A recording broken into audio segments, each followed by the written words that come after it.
Thank you for accepting our paper for presentation. I am Munikrishna Panil Kumar. I am a research fellow at Ramaya Public Policy Center, India, and my co-authors are Chetan Singhai, Deputy Director of Ramaya Public Policy Center, and Arkalgud Ramaprasad, Professor Emeritus, University of Illinois at Chicago, USA, and Director of Ramaya Public Policy Center, India. I will be presenting on a paper titled A Systematic Assessment Framework for Higher Education Institutions. There are multiple assessment systems which ranks, rate, and give accreditation to higher education institutions based on the defined set of criteria. These criteria of each assessment do not systematically encompass multiple aspects of higher education institutions. By systematically studying the criteria of this system, we present an ontology of higher education assessment, which is a comprehensive framework for holistic assessment of higher education institutions. The framework's dimension and its elements were derived from the criteria of globally well-known 9 ranking, rating, and accreditation systems, such as Academic Ranking of World Universities, Bloomberg, Leiden, NAAC, NIRF, QS, Times, World University Rankings, and US News and World Report. We have brought in varied criteria of these assessment systems under the framework and made metaphorical assessment elephant visible. The ontology of higher education assessment has 3 parts: inputs to the higher education system, processes of the system, and outputs of the system. Each part has 3 dimensions, each represented by a column of the framework. Each dimension has been articulated by 1, 2, or 3 level taxonomy of elements. Thus, the outputs of higher education institutions is defined by 3 dimensions, that is reputation, research, and students. They are represented in the 3 rightmost columns. The reputation can be assessed among peers, employers, research investors, public, and competitors. The research is assessed based on publications, IPR and patents, and creative activities. The student assessment is based on graduation, placement, and perception. Each is further defined by their sub-elements. The processes of higher education institutions is defined by the research, education, and service dimensions. The combination of these 3 dimensions affects the output of higher education institutions.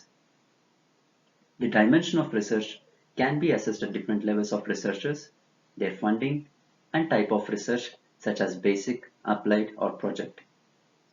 The assessment of educational processes includes the full cycle of design, development, planning, delivery, enrichment, and assessment. The service elements are institutions' engagement with institutional, professional, and community services. The 3 dimensions of processes are listed in the middle 3 columns of the framework. The inputs to higher education institutions will affect its processes and outputs. The dimension of input are faculty, students, and the resources. Assessment is based on financial, infrastructural, programmatic, and systemic resources.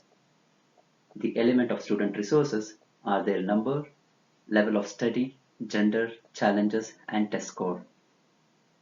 The elements of faculty resources are their number, qualifications, domicile status. The 3 dimensions of the inputs are listed in the first 3 columns of the framework. All the issues of higher education institutions affect all the 3 categories of inputs, processes, and outputs of higher education institutions. For holistic development, they need to be considered together. In the output-based issues, students and research outputs determine the reputation of the institution.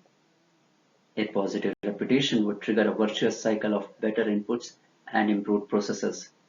A symbiotic relationship, as opposed to a siloed one, between research, education, and service processes will be critical to the success of student, research, and reputational output for the institution.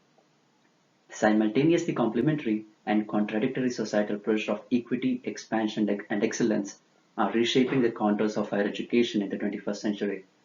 It is affecting and will continue to affect the recruitment of faculty and students and the allocation of other resources, and consequently affect the processes and output of higher education institutions.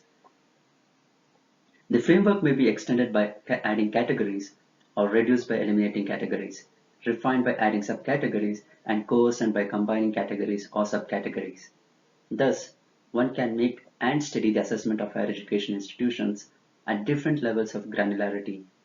The present framework encapsulates around 10 million possible first-order potential components of measures on higher education. It provides a comprehensive picture of the assessment of higher education institutions. The framework was presented to higher education experts in the roundtable discussion, and it formed the basis for the discussion. The outcome of the discussion was coded onto the framework. The dimensions and elements were derived from the 9 well-known ranking, rating, and accreditation system. Thereby, there is a high level of phase, semantic and systemic and external validation.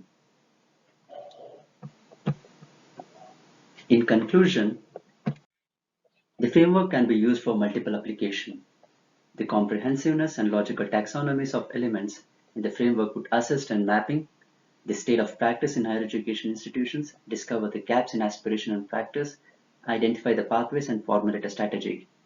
The assessment could raise questions and make recommendations on inputs, processes, and output-based issues. Its comprehensiveness could assist the management and policymakers in avoiding the blind spots and in facilitating systematic discourse. Thank you.